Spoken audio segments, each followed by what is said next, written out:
কোটা কিভাবে এলো আর কেনই বা এলো বাঙালি সমাজে এই প্রথা?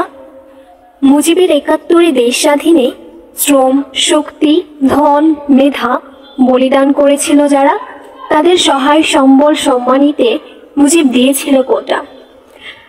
আজ এই বাংলার মাটি উর্বর, আজ বাংলার মানুষ স্বাধীন, আজ এই বাংলা অগ্রগামী। তবে কেন আজ সেই বাংলায় মেধাবীদের ছাপিয়ে সুবিধা ভোগ করে মুক্তিযোদ্ধার নামে ২-৩ প্রজন্মের কোটাধারী?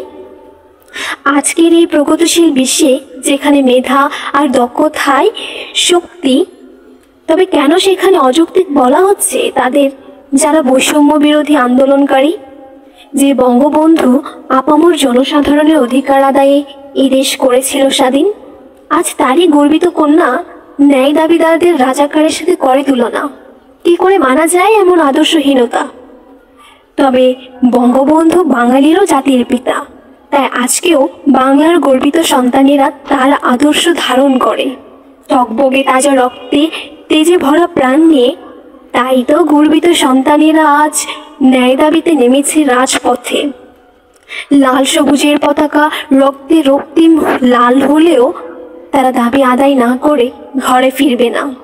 যে দেশে একদিন নিজের পায়ে দাঁড়িয়েছিল মেধা দিয়ে, আর সেই দেশেই ১/২ বেশি সুযোগ নেই কোটা নিয়ে।